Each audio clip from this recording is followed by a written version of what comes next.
2, 1. Hallo und herzlich willkommen zu der 152. Folge vom Vollinen-Podcast. Ja, Oski, es ist die erste reguläre Folge von diesem Jahr. Man glaubt es kaum, es ist Ende Januar und Vollinen hat es nicht hergebracht, eine reguläre Folge zu machen. Es hat einen guten Grund. Ich würde eben sagen, es ist eher positiv, weil man sieht, dass wir fleissig am Gästemanagement dran sind und haben bis jetzt auch wirklich sehr, sehr gute Gespräche gehabt mit der Nina und Noel der Noel. und Fabio. Ach, das ist auch noch, stimmt, der ist auch noch gewesen, ja. Es war eine grandiose Zeit gewesen bis jetzt. Wir hoffen natürlich, dass es ähnlich weitergeht, aber... Ja, und an dieser Stelle herzlich willkommen an alle, die neu dabei sind. Es sind doch einige. Stimmt, das haben wir schon lange nicht müssen machen. Also auch die das Video schauen. Hallo zusammen. Ja, wir sind froh um jeden, der uns unterstützt und uns zuschaut und zulässt vor allem. Also, ja. Tun wir doch ganz schnell recappen, wer wir sind und was wir machen. Einfach, dass auch die Leute, die jetzt zum ersten Mal eine reguläre Folge hören, genau, also wissen, eigentlich würden wir jetzt sagen, ja, könnt Folge 1 hören. Aber da das wirklich schon ein Zeitchen her ist und wir uns wir haben uns wirklich auch ein bisschen verändert, denke ich jetzt, wenn wir das Podcast machen. Darum an dieser Stelle eben, es geht um das Prinzip, dass wir immer noch zwei gute Freunde sind, die sehr gerne über den Sport reden. Das Prinzip von dem Podcast ist, dass eben eine Sicht ist der Oski als grandioser Sportfan und Alleswisser oder Vollinen Halbwisser auch, wo die Sicht vom Fan reinbringt und ich aus der Sicht vom Spitzensportler. Ja, das ist so das Grundprinzip vom Ganzen. Und wenn wir gerade keine Leute interviewen, keine grandiose Gäste, dann tun wir einfach unser Halbwissen auf die Probe stellen und labern. Ja, wir versuchen wir sind ja auch schon Laberonkel genannt worden in einem Interview. Ja. Ist das eigentlich jetzt schon veröffentlicht? Nein, das kommt erst noch. Das kommt noch. Okay, also, ja. Ihr seht, wir sind uns stetig am verbessern und am ändern und unser Ziel ist einfach eben immer mal wieder einen guten Gast oder eine gute Folge zu produzieren, wo wir nicht nur das Zweite sind. Heute ist wieder eine Folge, oder das erste Mal eben 2025, wo wir das Zweite unterwegs sind und da haben wir auch so 3 verschiedene Themen, manchmal auch noch ein Hauptthema, das wir besprechen und eben wie gesagt, manchmal haben wir ein bisschen Halbwissen drin, aber meistens geht es ja wirklich darum, dass wir eigentlich halt, wie wir das auch sonst machen, über den Sport diskutieren, es soll authentisch bleiben. Genau, und ihr macht es euch am besten gemütlich und hört uns zu, lauscht, was die zwei Banausen da heute von sich geben. Aber ja, André, ich würde sagen, kommen wir zum Wochenrückblick, zum Persönlichen, weil das ist ja auch immer ein Teil von unseren Folgen. Genau. Und du hast... Soll ich anfangen das mal? Ja, ich glaube, es macht Sinn. Okay. Also bei mir ist es so, ich bin im Moment gerade in einer sehr speziellen Zeit. Eben, ich habe ja noch für die jetzt... Ich tue immer noch so ein bisschen reden, als hat es jetzt viele Leute, die neu dabei sind, was wir hoffen. Letzten Frühling ein neues Projekt angefangen mit dem Velofahren, nach dem Rudern. Und dort gibt es jetzt Veränderungen. Ich sage jetzt noch nicht genau was. Einerseits, um mich ein bisschen auf den gespannten Federn behalten, aber auch, weil ich einfach noch gewisse Abmachungen habe. Es kann... Ja, Ich könnte gespannt sein. Es sind grosse News. Ja, schon mehr oder weniger. Genau, und das werde ich dann ein anderes Mal sicher in der Folge erzählen. Und sonst bin ich im Moment gerade noch in der Lernphase. Ich mache immer noch am ETH-Studium weiter und sonst sportlich gesehen läuft es eigentlich. Ich bin dran und mehr werdet ihr dann später erfahren. Und dir, Oski? Sehr gut. Ja. Also, und dir frage ich immer, und wie geht es dem Oski? Darum sage ich jetzt, und dir, wie geht es dir? Hey, wunderbar. Ich glaube, was man sagen darf, ist, oder der Grund, wieso wir ja nicht am Donnerstag publizieren, wie sonst damals, sondern am Samstag, ist, dass wir die Woche, und ich sage jetzt nicht, wer zu Gast war, ich sage jetzt nicht, was der Inhalt war, aber ein wirklich sehr, sehr exklusives Interview haben dürfen führen. Genau. Wo am 2. Februar publiziert wird. Also könnt euch das mal dick im Kalender einstreichen. Ich glaube, das ist wirklich für uns das Grösste, was wir bis jetzt haben dürfen machen, aus journalistischer Sicht. Ja, genau. Also, wir müssen uns an gewisse Regeln halten, weil wir natürlich da auch Wir haben ein NDA unterschrieben. ein Freigabedatum haben, wo wir es veröffentlichen dürfen. Wir müssen jetzt nicht irgendwie versuchen, unser Volline zu hacken oder so. Es ist gut versteckt und verschlüsselt. Aber eben, freut euch auf den 2. Februar, tragt euch das ein, geht am Morgen auf Spotify oder überall, wo man Podcasts hören kann. YouTube kann man auch. Und zieht euch rein, was ansteht. Das sind Breaking News. Und wir freuen uns, wenn es dann so weit ist. Auch, wenn es so weit ist. Und nein, sonst geht es mir gut. Ich freue mich, dass wir morgen zusammen gehen Paddel spielen. Also, wenn die Folge rauskommt, gehen wir Paddel spielen. Genau, ich bin mit gespannt. Prominenten Gästen, kann man sagen. Genau, wir haben... mit den dummen Hurenruderer. Genau, mit den zwei von den dummen Ruderer. Und zwar mit dem Andrin und dem Scott sind wir heute am Paddle spielen. Ich bin wirklich gespannt, weil ich habe ja sozusagen schon jetzt tue ich sie Anführungs- und Schlusszeichen setzen, ein Paddelturnier organisiert mit Volline. Aber wirklich noch nie so viel gespielt wie du. Ich meine, du bist sicher wahrscheinlich der Beste, sage ich mal. Du, das sehen wir morgen, ja. Und die anderen zwei, ich kann einfach nicht glauben, dass die etwas können, gell? Nein, die Ruderer sind generell eher nicht so polysportiv. Ja. Mit diesen zwei haben wir eher noch Leute, die ein bisschen polysportiver sind. Ja. Aber ich kann mir nicht vorstellen, dass sie so wirklich... Also wenn sollen die das geübt haben? Ja, und sie haben eben auch gesagt, nein, ich bin dann schon gut. Und dann denke ich so, Also vielleicht bin ich jetzt... Also du bist sicher besser als sie, aber ich bin vielleicht ein bisschen überheblich, wenn ich denke, ich bin auch besser. Aber ich hoffe es wir werden es zumindest. sehen, Mann. Wir werden es Vielleicht sind sehen. wir ja die Doppel. Vielleicht können sie es richtig gut. Ja, das wäre... Ich wäre überrascht, aber... Ja, wir werden es sehen. Anyway, André, noch bevor wir loslegen, eben, wir haben es vorher schon angetönt, Interviews. Es war viel gewesen. Oh, geil.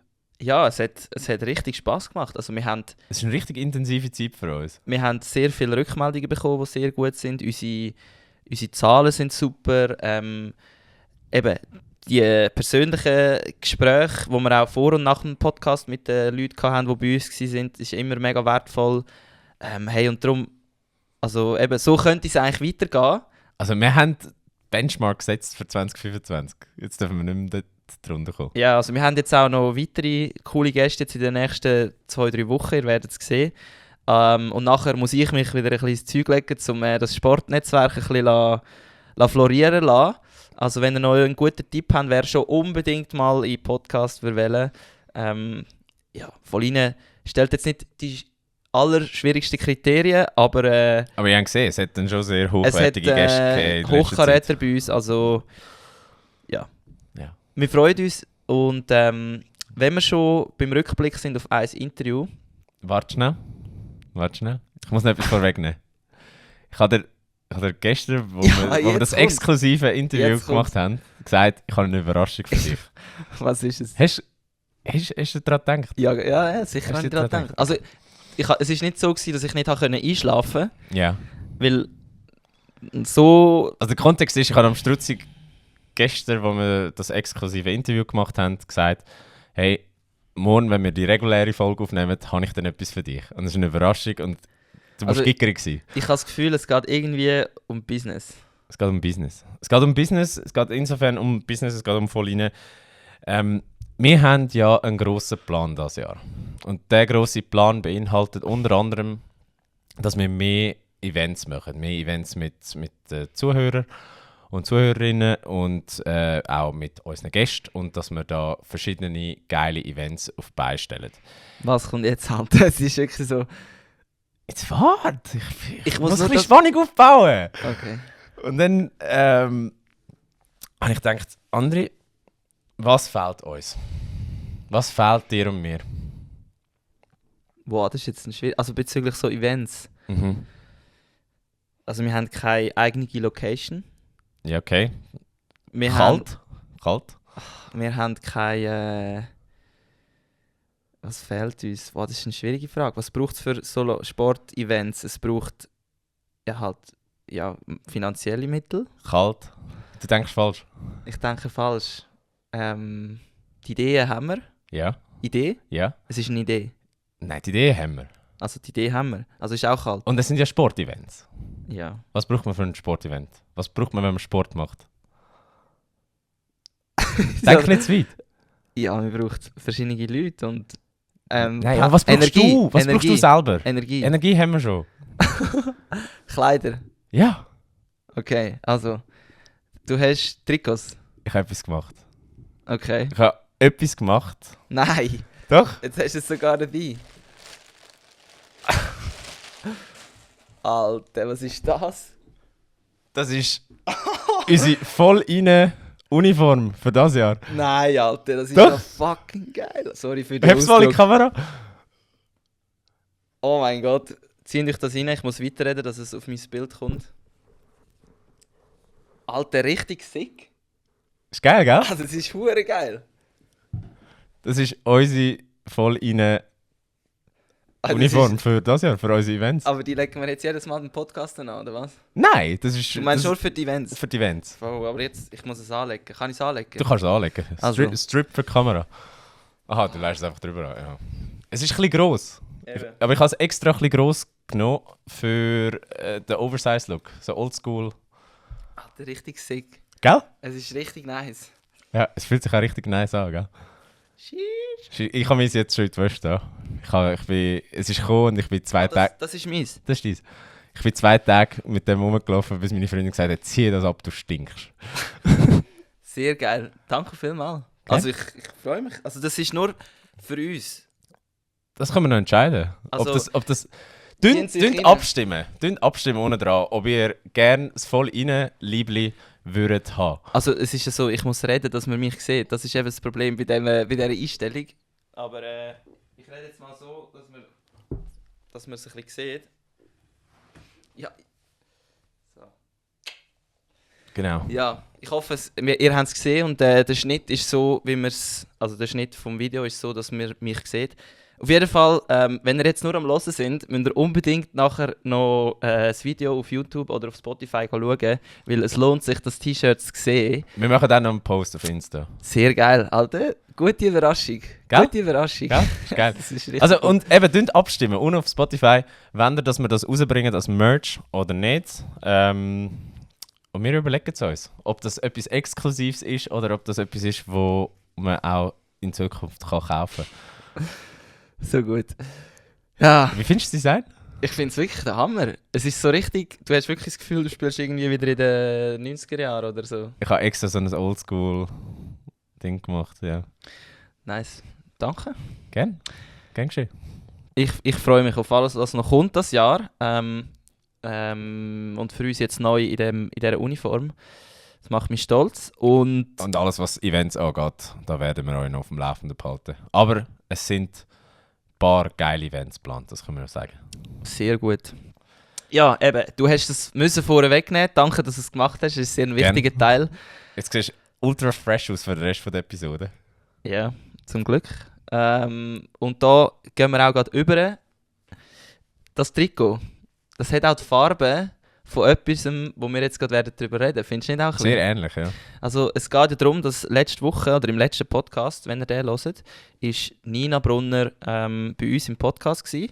Und Nina Brunner heisst nicht umsonst Nina Brunner, sondern sie heisst Nina Brunner, weil sie geheiratet hat mit dem Damien Brunner.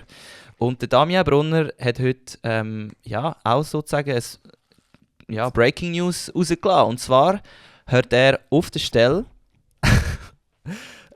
Was lachst du? Ich lache, weil das Will ich ist da gerade ein Fläschchen sippen? Also ich lache nicht wegen dem Damien Brunner, sondern weil der Oskar gerade so ein bisschen näher am Mikrofon das KX getrunken hat.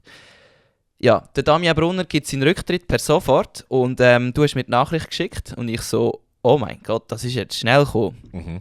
Also wirklich mega überraschend und eben wenn ihr das Interview hört von der Nina von letzter Woche, hat sie ja auch über das geredet, dass der Damien eigentlich Ende von dem Jahr oder Ende dieser Saison wird aufhören. Und auch geredet ja eben von den Playoffs. Und ich habe dann noch den Witz gebracht mit, ja, wir hoffen, dass Serien früher als später kommen. Ja.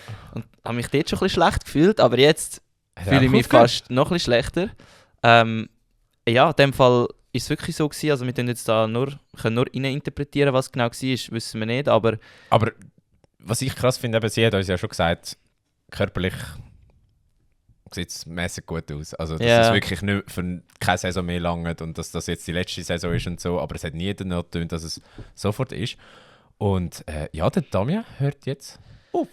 Es ist heftig, weil ich bin eigentlich mit ihm zusammen richtiger Eishockey-Fan geworden. Das ist ja auch die geile Anekdote für die Telefonnummer. Das ist ja die Anekdote, wo, wenn ihr das Interview gehört habt mit der Nina, vorgekommen ist, dass ja meine Telefonnummer endet auf seine Spielernummern in Detroit mit dem 24.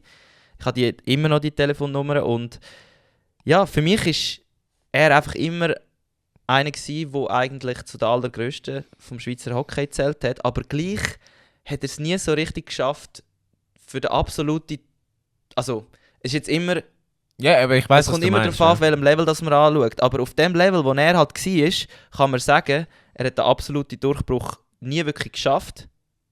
Oder er hat ihn geschafft, aber er ist nie anerkannt worden, sagen wir es so. Weil ich glaube, über 700 Spiele in der NLA, über 140 Spiele in der NHL, 5 WM und weißt, so in der Schweiz. Ja, Bro, das meine ich ja. In der Schweiz wird jeder das andere wertgeschätzt. Jeder andere Spieler wäre froh, wenn er das könnte aufzeichnen, was er gemacht hat. Aber ich sage einfach, er ist schon so gut, dass er eigentlich von einer Perspektive von oben ab betrachtet wird. Weißt du, was ich meine? Und ich meine das überhaupt nicht Abschätzung oder so, weil ich habe ihn immer gerne gehabt, auch während dieser ganzen Geschichte mit Zug und so. Und ich bin immer der gewesen, der eigentlich gesagt hat, ja, Jungs, schau, ich habe einfach irgendwie immer Sympathie zu ihm gehabt und von dem her... Er hat halt einfach immer frei von der Leber geredet. Und wahrscheinlich durch das sich entweder sehr viele Fans gemacht oder sehr viele Haters. Und also sicher polarisiert. Aber ja, ich bin voll bei dir. Ich meine, ich mag mich erinnern, als er damals als junger Schnaufer zu Zug kam und jetzt ist er einfach 38 und hört auf. Weißt du? Das habe ich auch gedacht. Also, wie ist die Zeit vorbeigegangen? Wann ist das? Also ja, wo ist die Zeit hin?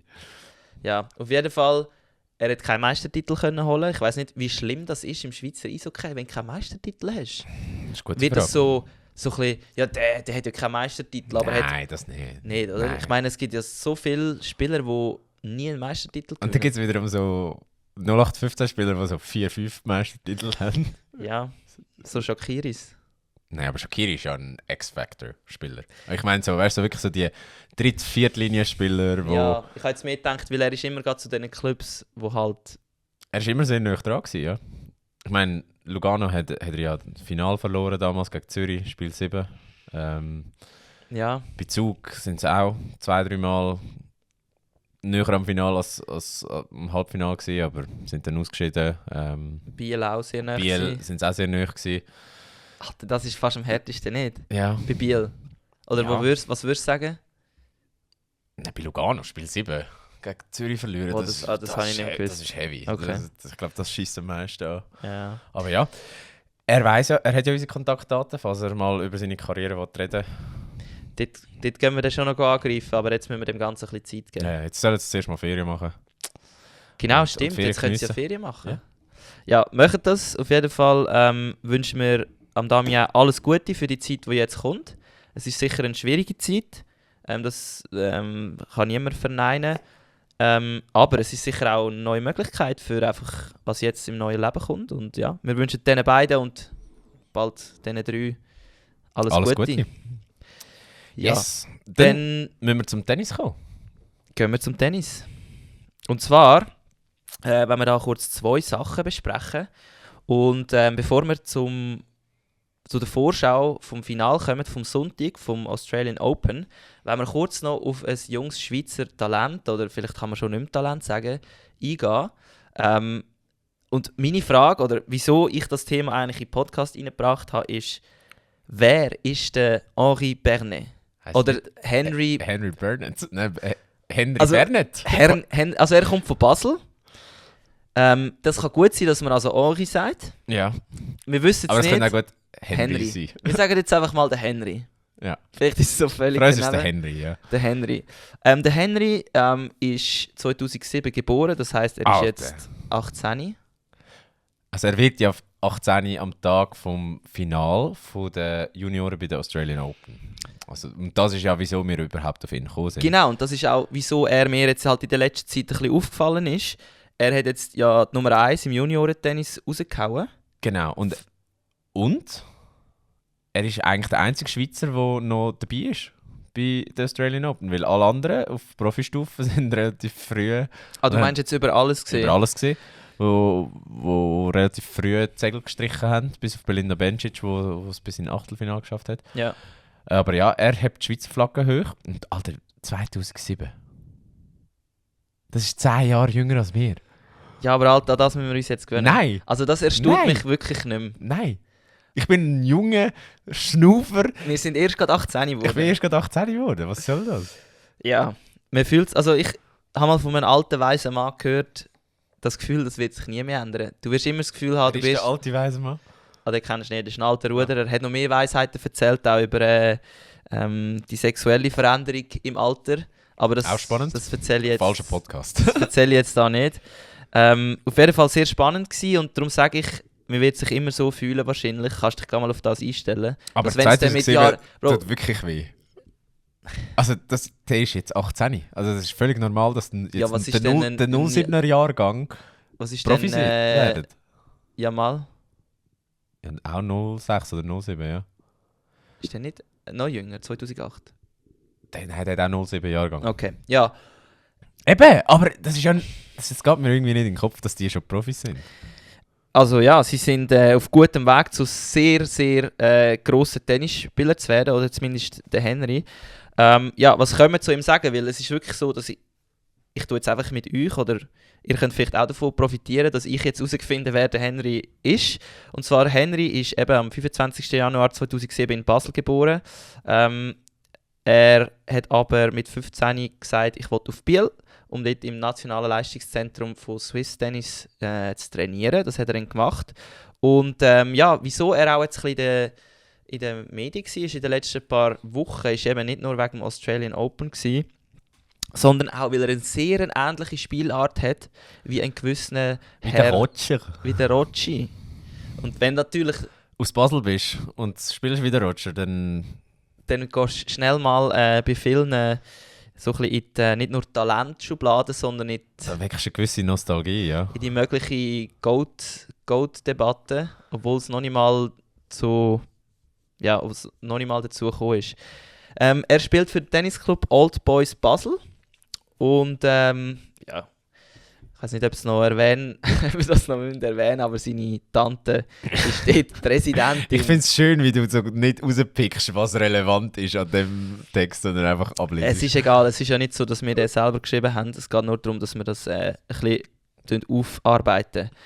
Ja, er hat bis jetzt schon bemerkenswerte Erfolge können feiern. Und zwar 2023 ist er Europameister geworden. Ist er Bronzemedaille hat er gewonnen an der Europameisterschaft im Doppel. Nein, eben nicht. Er ist Europameister im Doppel und Bronzemedaille im Einzel. Wenn Okay. du abliest, dann liest richtig ab. Also machst du. Also 2024 ist er bei den Junioren, bei der French Open im Viertelfinale gewesen und eben dieses Jahr im Finale von der Australian Open. Und er wird auch gesponsert von On, hat gerade einen 5-Jahres-Vertrag unterschrieben. Das heisst, irgendwie sind wir auch verbündet mit dem. Haben wir auch einen 5-Jahres-Vertrag mit On unterschrieben? Und er ist eben der erste Schweizer, also der erste aktive Schweizer Tennisspieler, der von der Marke gesponsert wird. Und Das ist eigentlich noch lustig. Weil, ja, der Roshi ist halt immer verletzt gewesen. das hat er uns ja gesagt, ja. Stimmt eigentlich. Also, ja, fairer Punkt. Aber krass, ja, look, eben, wir haben vielleicht die nächste Hoffnung im Schweizer Tennis.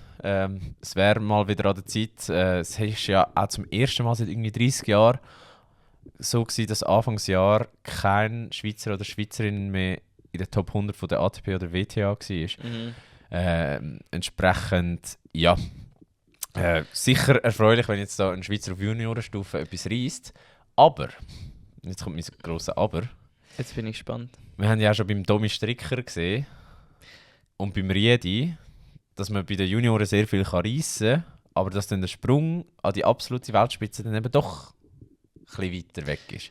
Also von dem her, wir Ja. müssen da ein bisschen Expectation Management machen. Also wir machen ja jetzt nicht, also ich sage nicht, dass der jetzt der neue Roger wird. Das ist einfach, ich habe jetzt das wirklich, wie du gesagt hast, abgelesen. Meine Meinung dazu ist, Ich finde es mega cool, dass man so jemanden wie ihn fördern und ihm auch die Chance gibt, dass er das kann erreichen kann, eben auch bei On. Das ist sicher super, weil eben wie der Marc in der Folge von On gesagt hat, tun sie ja nicht nur sozusagen finanziell den Sportler unterstützen, sondern sie wollen wirklich die Entwicklung, dass er sich kann so entwickeln kann, wie er das will. Und ich finde unbedingt, dass Schweizer Tennis, ja, die müssen jetzt gleich mal, wenn das wieder so eine Ära wie mit dem Roger wird es wahrscheinlich nicht mehr, aber es ist sicher cool, wenn wieder Leute, die aufstrebend sind, oder jetzt neben Domi Stricker, der ja eigentlich mittlerweile der Beste, ja, vielleicht, gut, Wawrinka ist immer noch dran. Ich weiß nicht, wie lange es der noch macht, aber... Ist auch 38, zum Parallelen ziehen.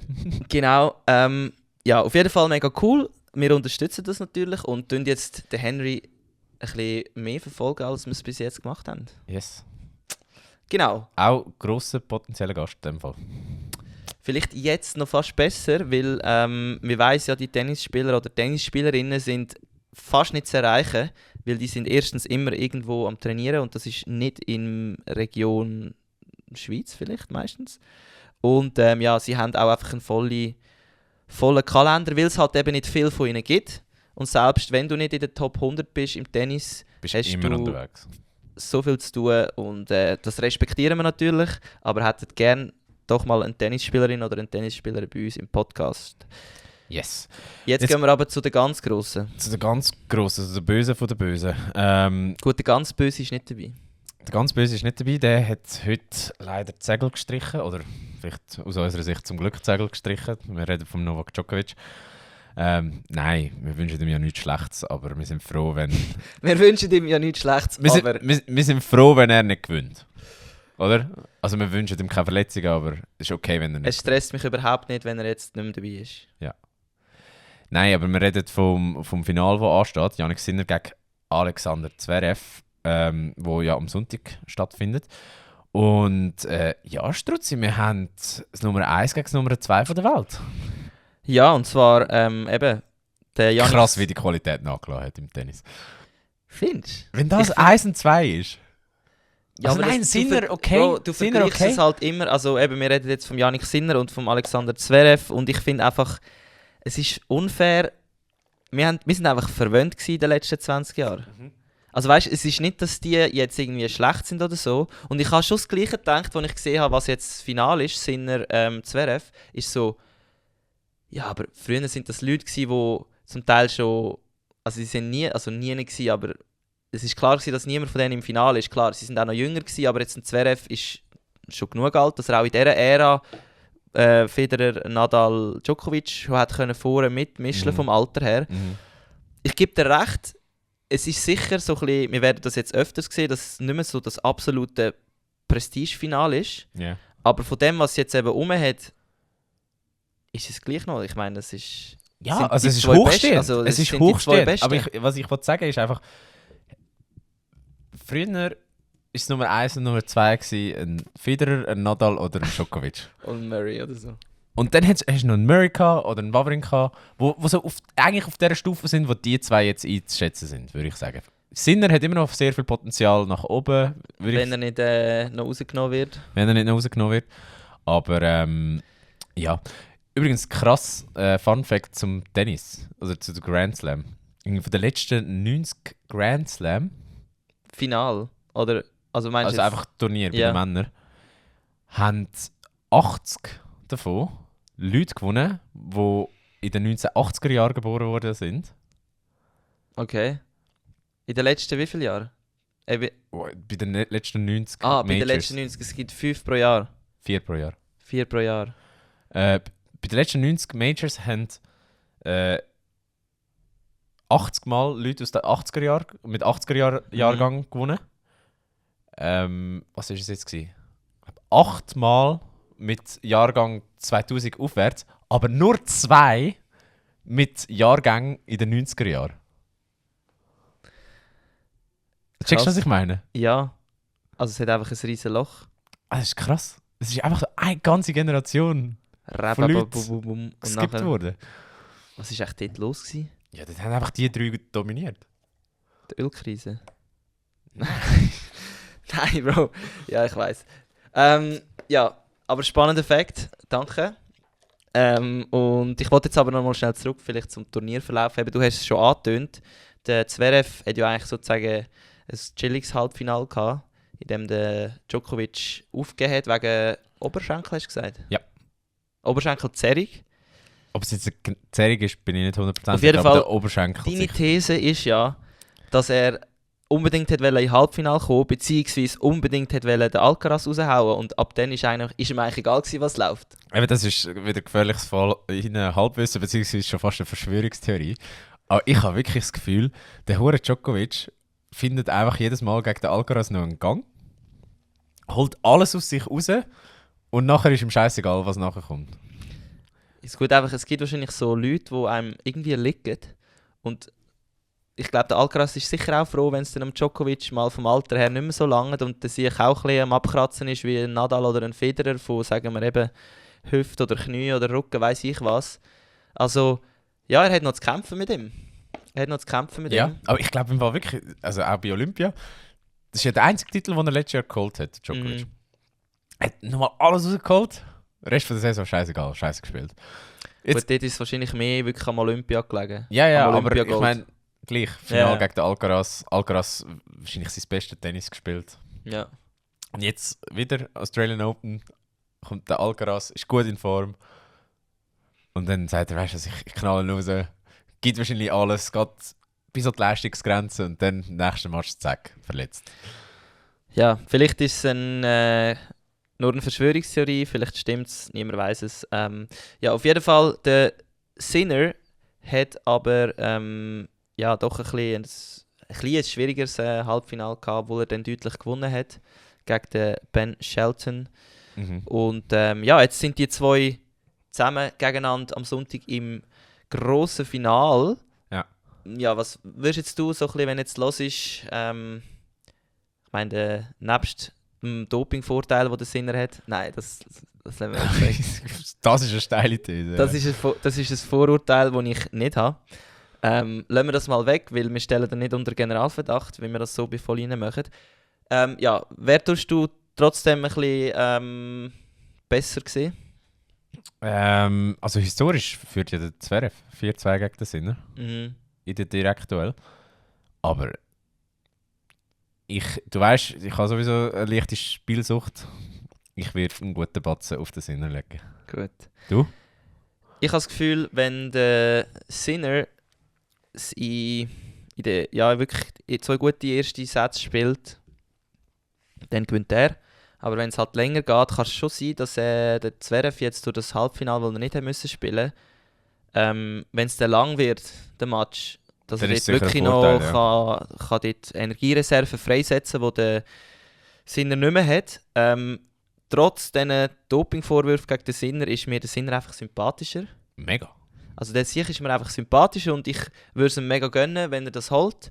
Und von dem her, ja, Das Krasse ist, schwierig zu sagen, wer ich jetzt würde picken, aber auch eher der Sinner. ja, also Zverev hat ja auch sonst nicht ganz ein unproblematisches unproblematisches Leben außerhalb vom Tennissport. Auch der ist nicht skandalfrei. Genau. Ja, unabhängig davon, ja, ich glaube, Sinner hat sicher auch die Sympathie vom breiten Publikum. Und Von den Carota Boys. von den Karate Boys, stimmt. Und Ich bin eigentlich fast ein Carota Boy. du bist ein grosser Sinner-Boy. Nein, ich was wollte kein Sinner sein. ich noch sagen wollte, magst du dich erinnern, wo wir den Podcast angefangen haben? Bin ich doch in Paris gewesen, Tennis schauen. Kann Merci. gut sein, ja. Du bist... Und dann bin ich den Zverev schauen. Ja. Und dort habe ich einem Kollegen, der mit mir war, gesagt, der Zverev wird nie in seiner Karriere einen Grand Slam gewinnen. Und er hat Was gesagt, hat dich dazu gebracht, das zu sagen? weil er sich vom Publikum so provozieren lassen hat Okay.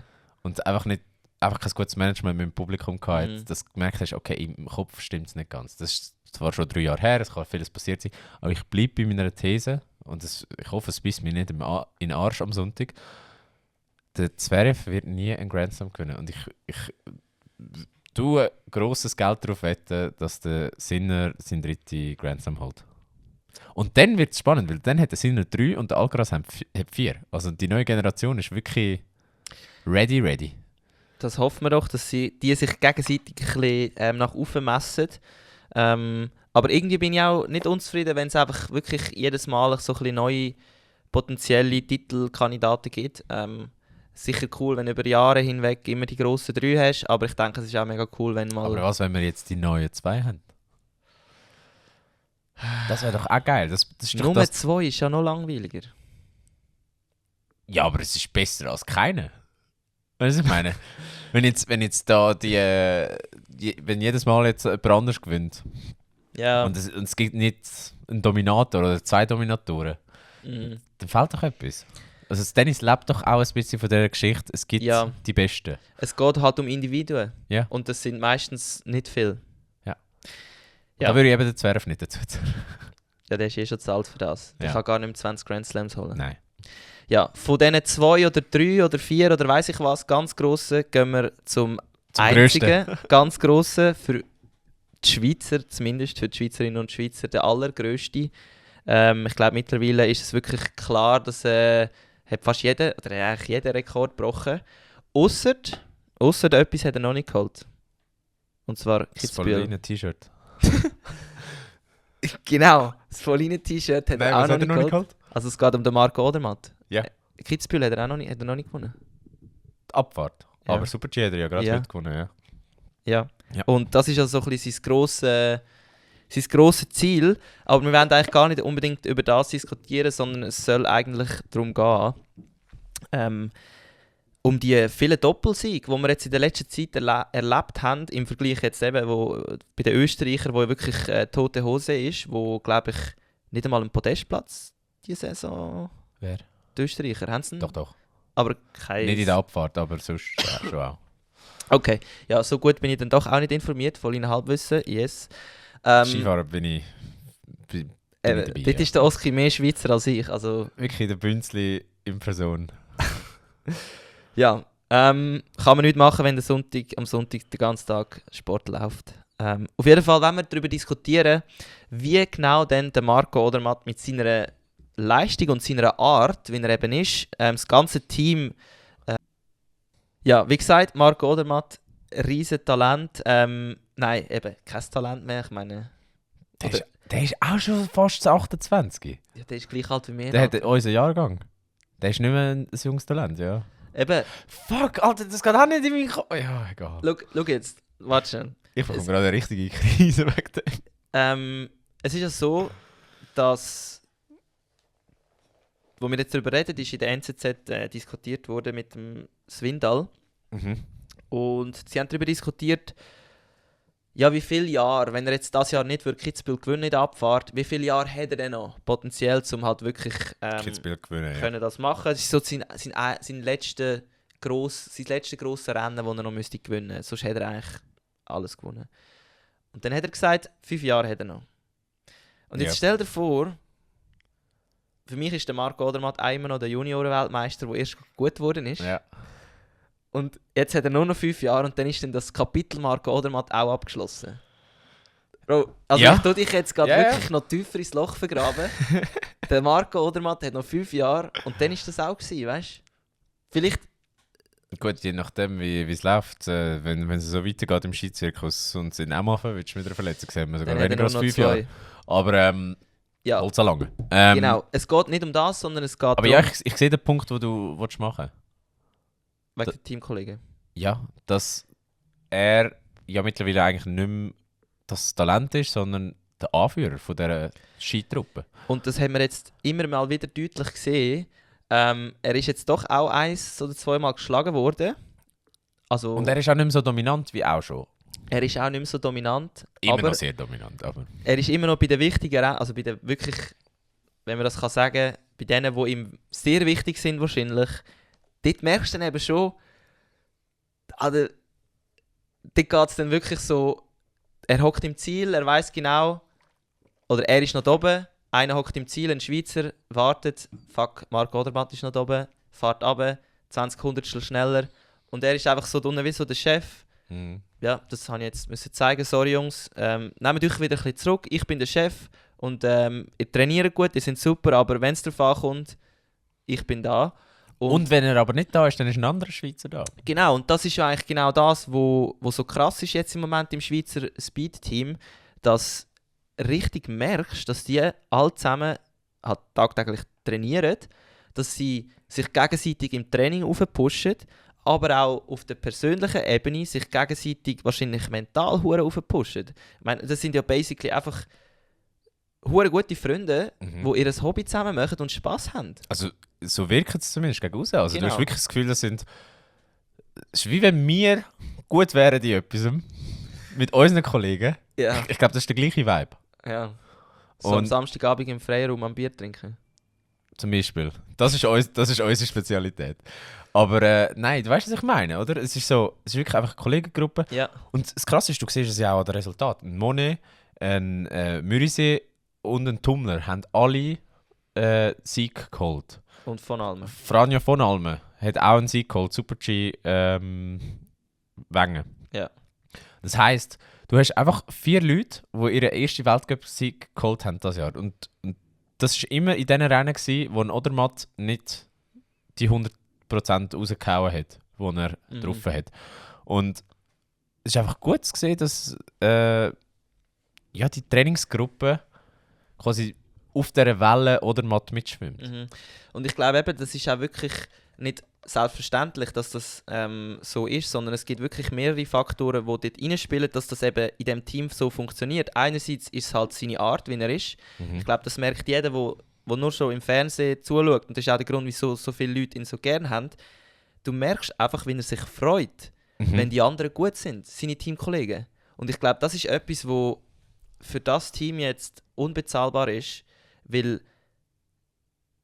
er tut eigentlich sein ganzes Wissen und seine ganze Person zu 100% zur Verfügung stellen für mentalen Support, für Trainingssupport, technischen Support. Und jeder weiß genau, wenn ich heute im Training eine gute Leistung zeige und nur irgendwie eine halbe Sekunde auf den Marc Odermatt herkomme, dann bin ich hure schnell. Und ich nur schon das ist unglaublich viel wert. Und also da haben sie schon sehr vieles richtig gemacht. Und da komme ich zum zweiten Punkt. Aber weißt du, das glaube ich eben, was auch noch etwas ist, was extrem viel ausmacht? Dass er halt die ganze Aufmerksamkeit auf sich zieht. Das heisst, die anderen können ungestört oder mehr oder weniger ungestört, Ja. ohne gross im Rampenlicht zu stehen, dann trotzdem einen rausklatschen, haben dann ihre 5 Minuten im Licht und nachher heisst es halt wieder easy. Wir wollen wieder den Odi. Ja. Ich habe so ein bisschen das Gefühl, es ist lustig, dass genau der Jüngste, also der von Almen, der ist ja so ein bisschen der, wo jetzt auch erst eigentlich, also er ist schon länger, wir hatten ihn schon länger auf dem Radar, aber jetzt hat er so ein bisschen den absoluten Durchbruch gehabt und eigentlich von der Beliebtheit schnell mal, würde ich jetzt sagen, auf die Nummer 2 gerutscht. Ja. Ist Ich auch mein- einfach ein geiler Sieg, muss man sagen. Ja, er ist wirklich ein geiler Sieg. Aber sind die anderen einfach ein bisschen ruhiger oder geniessen es vielleicht ein bisschen weniger im Rampenlicht? Ich meine,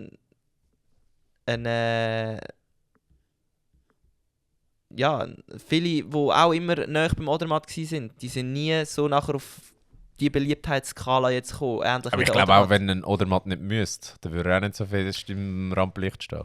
Ja gut, wahrscheinlich hätte er es auch einfach gern.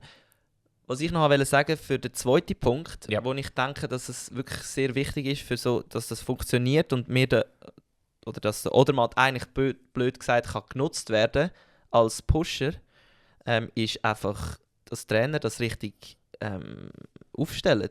Also sie müssen sozusagen ihm vertrauen, dass er halt wie die Rolle auch richtig übernimmt und ihm sozusagen die Chance gibt, um sich können zeigen gegenüber von den anderen, weil sie könnten ihn ja auch abschotten. Sie könnten sagen, oh nein, ja nicht, wir wollen keinen Kontakt mit anderen haben, wir wollen eine eigene Trainingsgruppe, wir brauchen das Physio für ihn, wir brauchen alles nur für ihn und dann schottest du ihn ab und eigentlich die anderen haben nicht mehr viel von dem, oder? Und ich glaube, das ist halt schon auch ein wichtiger Punkt vom Schweizer Skiverband oder wer auch immer dort zuständig ist, dass das halt ein bisschen wirklich aktiv geöffnet Ja, aber wird. umgekehrt könntest du auch sagen, vielleicht braucht ja der Odermatt genau das mit der Gruppe. Also weißt du, was ich meine? Safe, also es kommt Vielleicht- sicher auch von ihm. Es Ja. ist hat sicher eine Wechselwirkung dabei. Ja, logisch, ist ein Kreislauf, ja. Ja, aber er ist halt einfach der Leader von dem Projekt. Sicher, ja. Ja. Und der Swindal sagt es ja richtig. Er sagt einfach so, hey, look, wenn der Odermatt nicht performt, dann ist irgendein anderer Schweizer da. Und das wird morgen bei der Abfahrt in Kitzbühel extrem spannend zu sehen. Es ist wahrscheinlich die Abfahrt, die am Odermatt am wenigsten liegt. Mhm. Ist er vielleicht sogar zu leicht. Aber er kann es an einem guten Tag trotzdem gewinnen. Aber gleichzeitig weißt du, okay, wenn es der Odermatt nicht macht, du hast einen Von Almen, du hast einen Mürisee, du hast einen Monet, wo alle auch gewinnen können. Von dem Ja. her. Er muss halt, wie jetzt haben wir es der Beat Feutz gemacht, er hat noch das Raclette vorher gegessen, dass er ein bisschen einen tieferen Schwerpunkt hat. Hat er? Also ich weiß nicht, ob das jetzt voll in Halbwissen ist oder ob ich das wirklich mal so mitbekommen habe, aber ich habe mal wirklich gemeint, es hat geheißen, er hat damals oder am Abend vorher, er hat einfach noch Raclette gegessen, damit es ein bisschen... Also wenn ich es einem zutraue, dann am Beat Feutz, aber... Du, vielleicht What? ist das... Ja, vielleicht erzähle ich jetzt da einen absoluten Google aus. Wir lassen es jetzt mal so stehen. Ja, für morgen hoffen wir natürlich, dass die... Also für heute eigentlich. Stimmt, ja. Für heute hoffen wir natürlich, dass das klappt mit dem... Ja, also sind wir ehrlich, wir wollen auch, dass er noch Kitzbühel gewinnt. Ja, aber weißt du, was ist denn das Problem? Was gibt es denn noch zum Gewinnen? Ja, er hat schon noch irgendwo so hinzuverlocherte Erfolge, die man holen kann. Gibt's schon noch. Okay. Sonst geht er dann halt noch irgendwo, keine Ahnung, Kann er ins Snowboard wechseln? oder Slalom, so? oder? Ja, ja. Ja. Ja. Wenn wir noch zum letzten Thema. Yes. Handball-WM. Ich meine, es gibt Fußball. Oh, scheiße. Oh. Ja, also der Oski hat Also, jetzt gerade eigentlich das haben wir Wort... ja 2 Themen in dem Fall noch. Ja, eigentlich nein, wir nehmen einfach das Fußball. Also, wir nehmen Fußball. Gut. Ich entschuldige mich an dieser Stelle noch für Für den meinen Ausdruck, tut mir leid. Der war wirklich ernst gemeint. Ja. Also, ja, auf die einen oder anderen haben es vielleicht von euch mitbekommen. Es geht um Zahlen. Und Zahlen geht es im Clubfußball, im europäischen Clubfußball, wo die Umsatzzahlen rausgekommen sind. Und das hat so fast ein bisschen einen Aufschrei gegeben, wie hoch die sind. Die sind noch nie so hoch gewesen, oder? Also, man muss sagen, es gibt, ich weiß nicht, seit Corona hat es wahrscheinlich einen kurzen Dämpfer Dip, gegeben. ja. Und nachher ist es jetzt eigentlich schnell mal weitergegangen und jetzt sind die Zahlen draussen. Und die Zahlen, die sind folgendermaßen: Also die 20 grössten europäischen Clubs haben 2024 insgesamt einen Umsatz von mehr als 11 Milliarden Euro erwirtschaftet. Und ihr werdet jetzt sagen, wow, 11 Milliarden, boah, hure krass und so. Ja, habe ich auch gemacht. Aber wenn wir es mal vergleichen mit den grössten Unternehmen von Europa nach Umsatz, Dann ist das Peanuts. dann kann man wirklich sagen, Fußball, du musst noch ein bisschen arbeiten. Also, look, einfach zum mal eine Referenz geben, wie viel 11 Milliarden Euro Umsatz sind. Die Firma Bayer, also der Besitzer von Bayer Leverkusen, Ja. die Pharmafirma, macht auch hat im zweiten Quartal 2024 einen Umsatz von 11,1 Milliarden gemacht. Okay. Also einfach, um das so ein bisschen in Relation zu setzen. Und das überrascht mich. Ich habe gedacht, wirklich so Fußball generiert mehr Cash. Also es klingt jetzt dumm und überheblich, aber... Ich weiss, was du meinst, aber für mich ist es jetzt eher eigentlich so, dass ich sagen muss, nein, ich schätze es ich hätte es jetzt etwa richtig eingeschätzt. Also für mich ist es zwar brutal krass gewesen, wenn ich die Zahl 11 Milliarden gesehen habe, weil das ist einfach so eine Zahl, die du dir eigentlich sehr viel Nullen, ja. nie überlegst. Und wenn ich es dann aber verglichen habe, eben jetzt zum Beispiel die grössten Unternehmen von Europa, so VW oder BP, sind etwa um die 300 Milliarden Umsatz pro Jahr.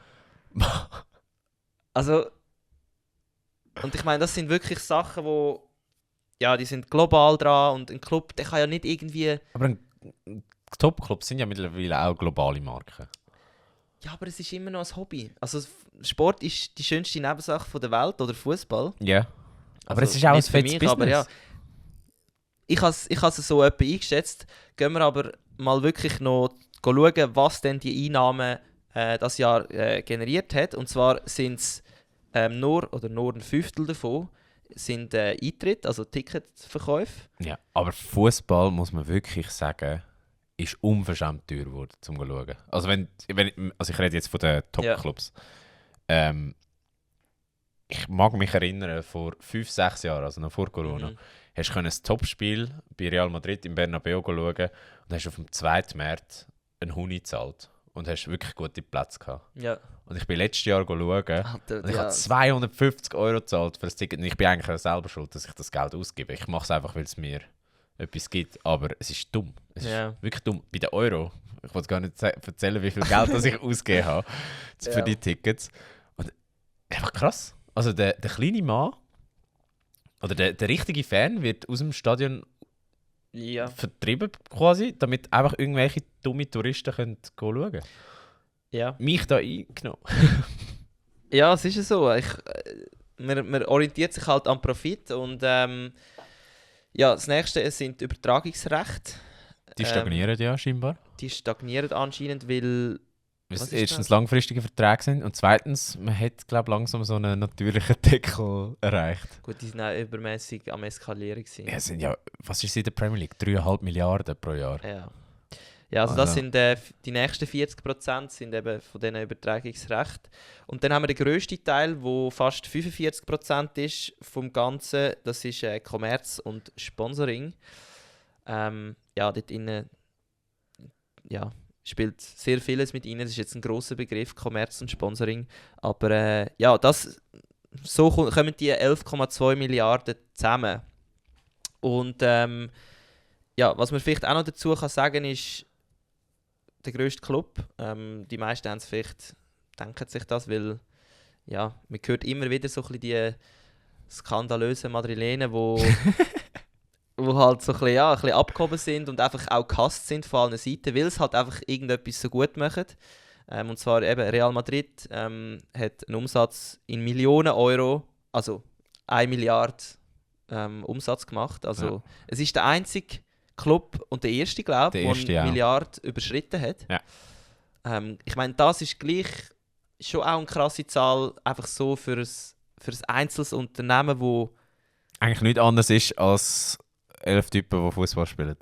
Das sind halt einfach sehr reiche Typen, die Fußball spielen. Sehr gut verdienen. Was hat Real Madrid? Die haben sicher auch noch Restaurant, Immobilien. Klar, sie haben ein neues Stadion. Bei dem extrem viele Konzerte, die gemacht wurden in den letzten Jahren. Sind es eigentlich eine Event-Location? Das Stadion ist eine Event-Location. Wie gesagt, Ticketpreise sind horrend. Und sie sind einfach eine Marke. Und als Marke extrem attraktiv für Sponsoren. Ja, und die Liste geht dann weiter mit Manchester United. City. Oh, falsch gelesen, sorry. Manchester City, Paris Saint-Germain. Dann United. Bayern, Barcelona, Arsenal, Liverpool, Tottenham und Chelsea auf dem 10. Platz mit fast nur noch einer halben Milliarde. Ja. Also man sieht, es sind eigentlich die Premier League Club plus die grossen 4 außerhalb der Premier League. Ja, und dann, wenn wir mal in die Schweiz schauen, es ist eigentlich nicht mal der Rede wert. Mit der IB, wo 104 Millionen Umsatz generiert hat 2024. Es ist einfach, wenn man es vergleicht, dann kommt es als mickrige Zahl daher, aber ich denke gleich, dass da viel Arbeit dahinter steckt und wir wollen es jetzt nicht irgendwie so ins Lustige ziehen. Aber was ich krass finde, da steht, die wichtigsten Einnahmequellen von IB sind die Übertragungsrechte gewesen. Und die sind ja in der Schweizer Liga wirklich nicht so hoch. Ich glaube, es sind 38 Millionen für die ganze Liga pro Jahr. Okay, ja. Vielleicht haben es einfach noch viele andere. Und nachher gefolgt von Eintritten erst danach folgen die Einnahmen aus Sponsoring und kommerziellen Aktivitäten. Ja, weiß nicht. Bin ich jetzt überrascht. Aber ja, du hast recht, die Schweizer Liga im Vergleich eher tief.